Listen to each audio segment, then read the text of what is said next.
very limited fuel stock. IPPs were continuously threatening to shut down because of unpaid bills. In the petroleum sector, the story was not different. Policy uncertainty and a poisoned business environment culminated in waning investor confidence with a precipitous decline in crude oil production for 5 continuous years. Indeed, from a peak of 71 million barrels in 2019, we continuously witnessed decline in crude production to a low level of 48 million. And so crude oil production had peaked at 71 million, but declined over the past 5 years to about 48 million barrels. This clearly showed that the sector was on a downward trend. However, as a new government, we recognize that these challenges did not only pose as a difficult situation, but presented opportunities for us to transform the energy sector into one that is robust, resilient, and more importantly, green. We immediately set about addressing these issues through a multi-pronged approach. Firstly, we took steps to deal with the short-term challenges by stabilizing the grid, as well as pursuing medium to long-term investments in generation, transmission, and distribution sector, whilst addressing petroleum sector-related challenges. Under the able leadership of His Excellency President John Dramani Mahama, we engaged investors in the upstream sector and pursued reforms in the downstream sector to address the dwindling fortunes in our exploration and production drive, whilst bringing about overall efficiency in the downstream sector. I am happy today to announce to you, members of the press, that these policy interventions are beginning to show positive strides and positive trends. The government has taken decisive steps to reposition Ghana's energy sector as a reliable engine of economic growth, industrialization, and social development. I will now use the opportunity to talk about some of the policy interventions that we have pursued over the last 6 to 7 months. As you may be aware, the mandate of the ministry has been expanded. It's no longer Ministry of Energy, but Ministry of Energy and Green Transitions, with a focus on shifting the nation's energy sector and economy towards sustainability and long-term economic growth underpinned by renewable energy. This includes promoting renewable energy sources such as solar, wind, biomass, mini hydros, and other new forms of renewable energy to ensure that we have a just and equitable transition to a low-carbon future. In this regard, the ministry has launched the Ghana Scaling Up Renewable Energy Program, known as SREP, and we did this on 30th May 2025 at Lala. This project is funded with an 85 million grant from the African Development Bank, Climate Investment Fund, SECO, and the Government of Ghana. The project aims to deploy 12,000 net-metered solar PV systems across homes, construct 35 mini-grids to supply electricity to 70,000 people in 47 island communities, and ensure that we supply 1,450 solar home systems for off-remote grid households and public facilities. The ministry is also facilitating the development of a 200 megawatt solar project at various locations across the country. In addition, a 25 megawatt floating solar plant is being built at the Bui power station to bring the total capacity to 30 megawatts, with the floaters being manufactured locally in line with our local content participation policy. The VRA is also developing a 30 megawatt floating solar facility at the Pong Hydro Reservoir and is being funded by KFW. what we are seeking to do is that we are deploying a lot of solar panels to feed into the grid. So daytime, we will depend on these solar panels. Then in the night, we will switch to hydropower so that the hydro dams more or less become like battery storage. In that way, we can bring about longevity in terms of how we manage our hydro dams. As part of efforts to increase local content and local participation in the renewable energy sector, we've gone into partnership with the International Solar Alliance to train Ghanaians in solar energy technologies. And this will certainly create a lot of jobs. And we are also hosting the 7th Africa Regional Committee of the International Solar Alliance from 2nd to 4th September 2025 under my leadership as Vice President of the Alliance. And I encourage all of you to participate in this program.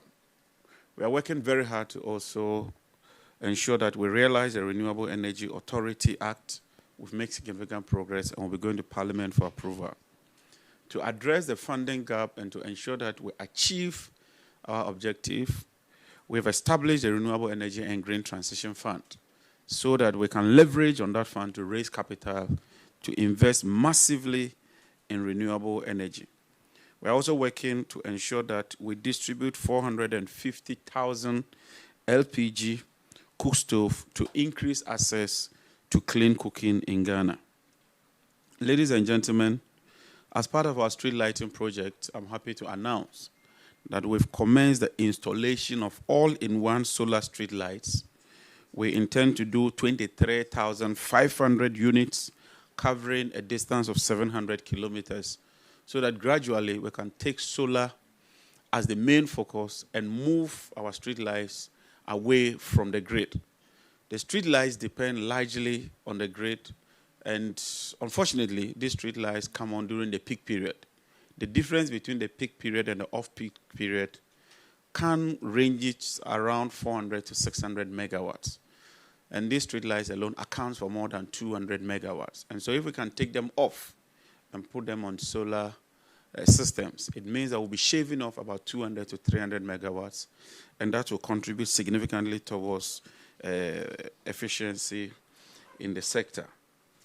We are working very hard to also bring some departments, agencies, and government schools and clinics on board by installing solar rooftops. And if we do that, it means that we'll also be bringing about efficiency and reducing the electricity bills of these institutions. A couple of weeks ago, we launched our EV promotion program so that these EV vehicles would depend on solar for charging. I commissioned the first one at the Energy Commission, and as part of government efforts, we are importing the first EV vehicles for government agencies. So very soon you will see ministers driving EV vehicles. We'll roll it out to other departments, and heads of agencies, some of who are here, would be driving EV vehicles powered by solar power. We will, in collaboration with the private sector, extend it to commercial drivers and other users so that EV vehicles would become a norm as far as the nation is concerned. This year, the ministry is developing a 5-year strategic document for the implementation of renewable energy and our green transition agenda. This will serve as a blueprint to guide us so that Ghana can make strides when it comes to renewable energy. May I now, with your permission, turn my attention to the power sector. That is the electricity sector. Ladies and gentlemen of the press, we can confidently say that Ghana's energy sector is indeed showing signs of stabilization and improvement, driven by ongoing reforms aimed at addressing both technical and financial challenges, as well as modernizing infrastructure. The persistent and erratic power outages that had plagued the country when we assumed office during the beginning of the year has witnessed a remarkable improvement and reliable supply of power. And you can attest to the fact that we are now experiencing reliable, uninterruptible supply of power. This Sunday, when we were undertaking the upgrading of the ENI facility to increase gas production. Some people went to town and christened that Sunday as National Doomsaw Day. Fortunately, through the collaborative effort with all the stakeholders and our technical team, we were able to conduct that operation successfully without switching even 1 megawatt off. And when I went to social media, some people said they were very disappointed. Others said that the Honorable Minister had forgotten that he has to switch the lights off. It all attests to the importance of electricity, and we'll do everything we can to ensure that we build on the gains we've made and consolidate the gains we've made. As you may recall, I directed a comprehensive program towards reducing the incidence of unplanned outages because it was becoming too much. This program involved patrolling and mapping overhead line feeders, identifying construction defects and interference from structures such as buildings, billboards, vegetation, as well as those from rainfall. We identified most of these defective equipment and lines and have been working on them aggressively. And I want to commend ECG under the leadership of Engineer Pekwena for the tremendous work they've done so far. They've constituted 4 gangs alone for Accra, working on a 24-hour shift in line with the President's vision. And when we identify a problem, they're swiftly moving to address those challenges. To add to that, they've procured about 200 new critical transformers to beef up the distribution system to ensure that we reduce the outages. The current stability of the distribution network is due in part to some of these initiatives and policy interventions that we have put in place. We are also working with ECG to rationalize all the contracts. Indeed, if you compare this year to last year in terms of expenditure, we are spending about 30% or 40% of what was spent in 2024 when it comes to procurement. And we are achieving better results with value for money and ensuring that we adhere to strict procurement procedures and processes. And I'm very happy that we are bringing about all this efficiency in the sector because the gains we make would be transferred to the ordinary consumer. I can assure you that we are not going to witness the kind of procurements we witnessed over the years. And as minister, I take full responsibility to ensure that they adhere strictly to some of these measures. So far, 347 supply contracts that have failed to deliver goods within the specific areas are up for review. The goods in these containers were not part of the materials locked up at the ports. These are new containers coming up following procurements that were undertaken previously. They are yet to be delivered. The ECG board has approved the outright termination of 202 of these contracts. The total value of these contracts is estimated at 227 million United States dollars, 1.17 million pounds, 4.08 million euros. The remainder of the 145 contracts are being subjected to additional strict scrutiny and may be terminated depending on the findings. We are determined to ensure that we clean the sector. The ministry has also signed some KPIs with management, and management has also signed KPIs with the regional office and will hold them to account. We are implementing a new billing system, and we've done that in record 3 months. When we assumed office, we realized that the billing system was not fit for purpose. There were a lot of irregularities, and I'm happy to note that the ECG has successfully transitioned to a new billing system they call ZEOS. And all other commercial operations have been restored as I speak. ECG has also taken advantage of the transition to enhance its billing system to ensure that they produce commercial processes in its entirety. To bring about efficiency and compliance, in February 2025, I directed that ECG fully complies with the cash waterfall mechanism I also directed that they operate a single holding account, and also directed that that account should be opened with the Ghana Commercial Bank, a state-owned bank. I'm happy to announce that all that has been complied with. This is ensuring that so far there's constant flow of cash to electricity generators, fuel suppliers, GridCo, VRA, and all the other power sector players. This has also contributed largely to the stable power that we currently experience. The mechanism puts in place to ensure that there's some minimum guarantee when it comes to payments to the IPPs. And if you check this year as against last year, by the middle of the year, we've paid to IPPs an amount far exceeding what was paid to IPPs the whole of last year. And so in the first 6 months, the amount paid exceed what was paid the whole of last year. And it's because of the prudence and the stringent measures that we've put in place. We are not out of the woods in its entirety, but at least we are seeing significant progress. And if we continue on this trajectory, I'm confident that this sector will see real improvement.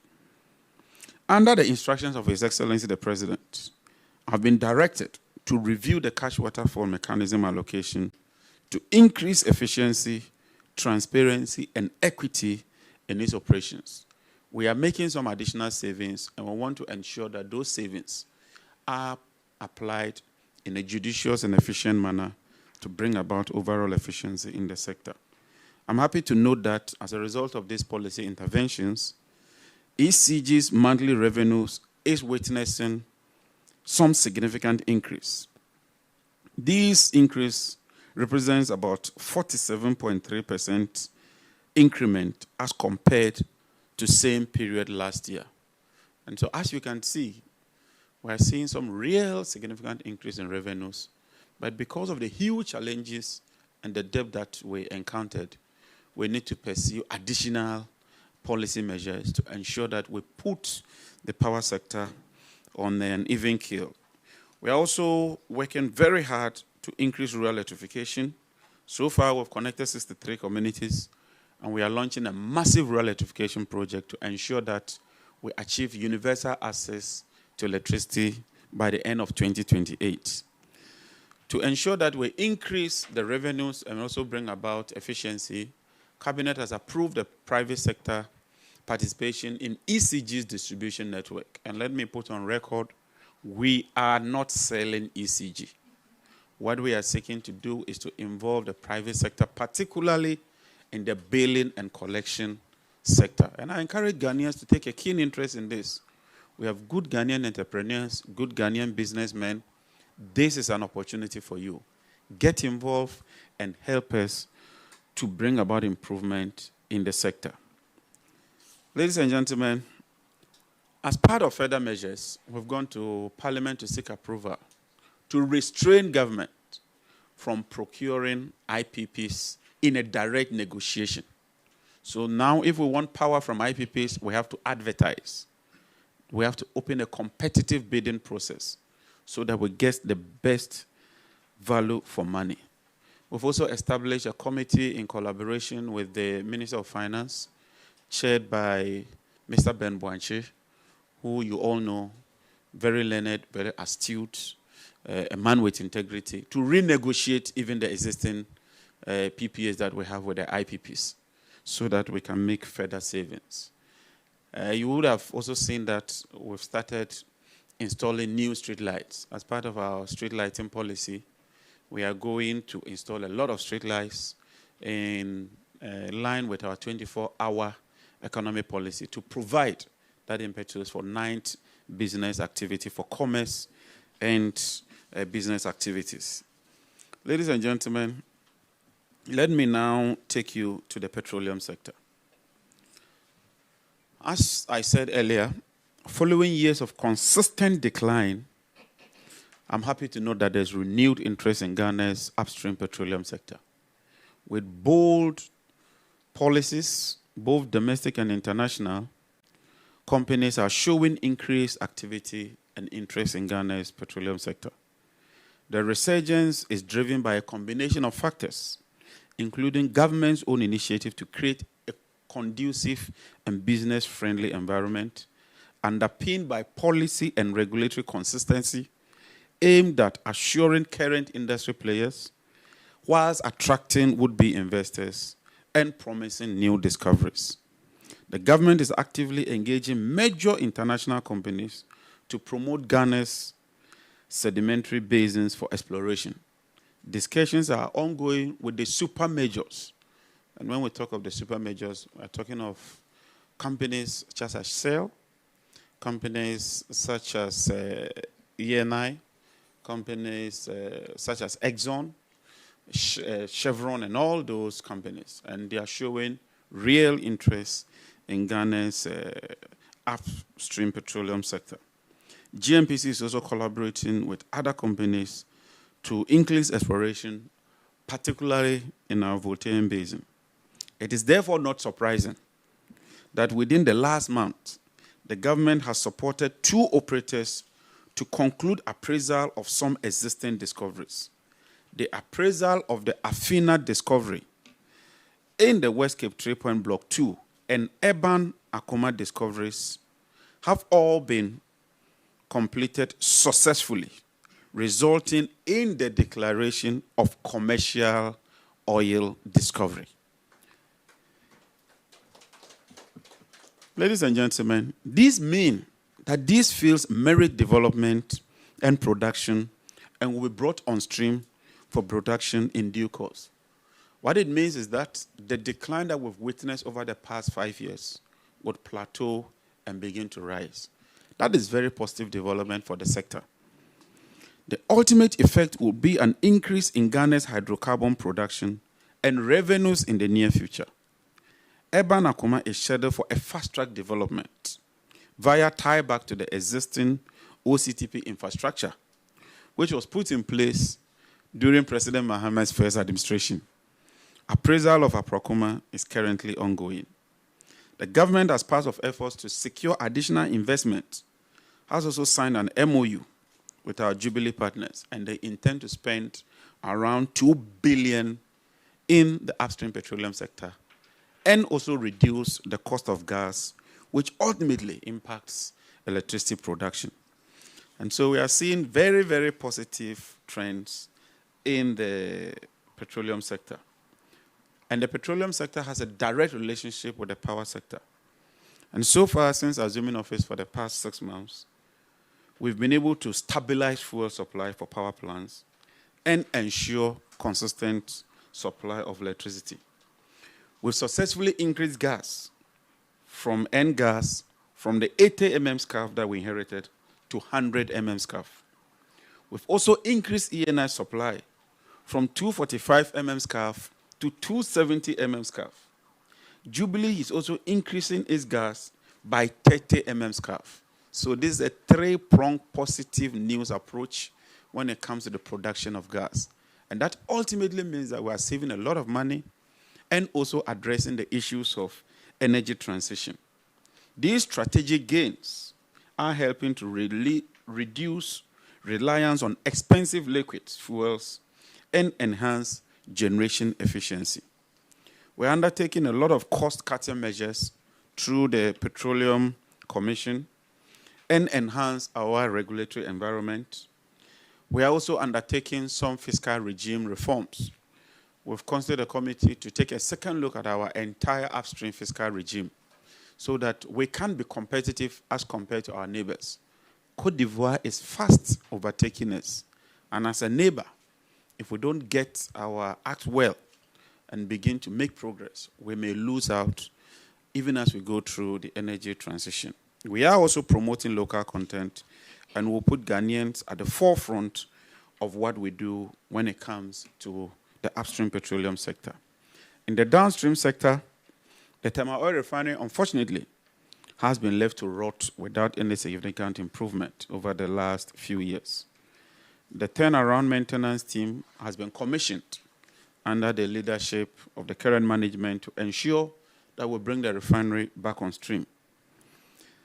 As of December 2024, the refinery's debt stock stood at $517 million.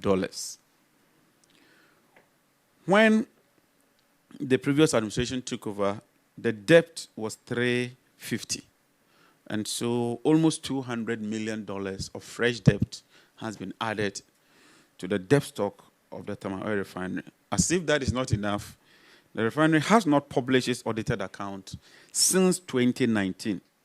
We've since engaged auditors to conduct this audit and present same to SIGA and government for action.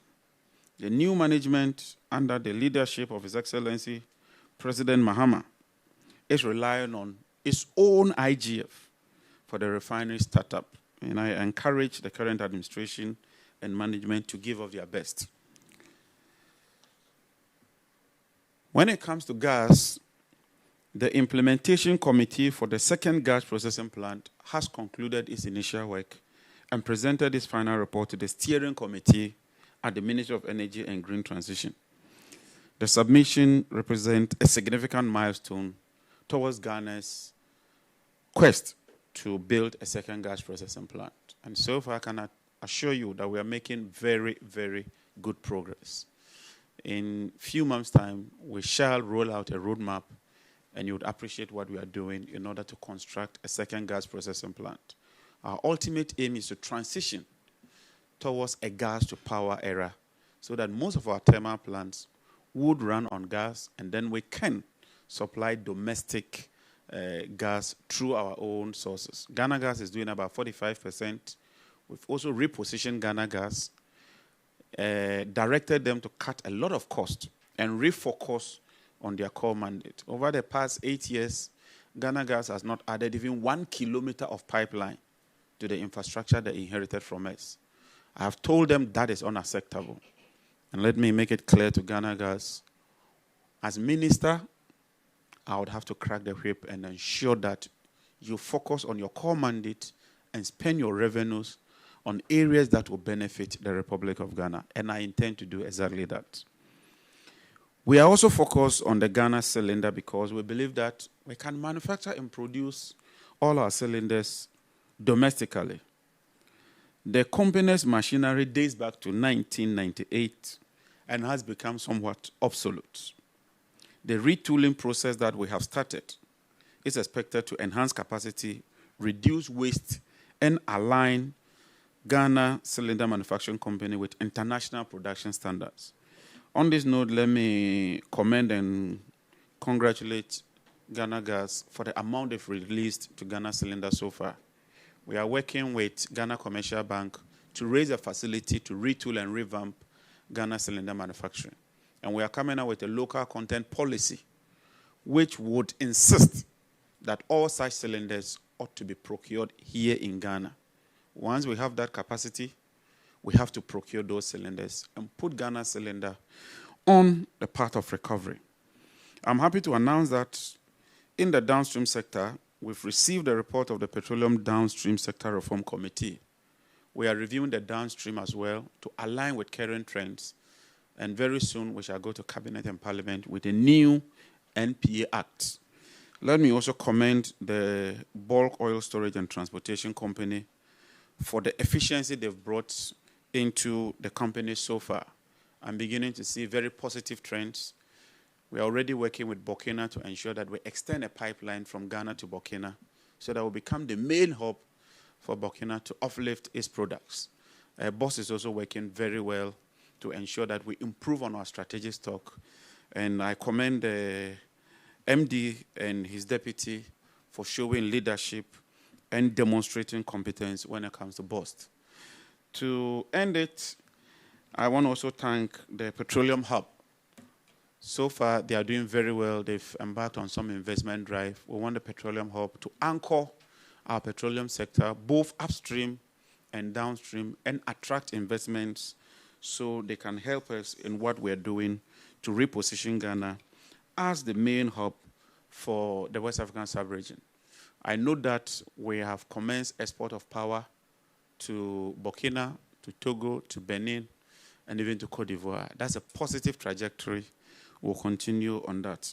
To conclude, distinguished guests, esteemed colleagues, and fellow citizens, as we reflect on the past 7 months, I am filled with a sense of optimism for the future of our energy sector.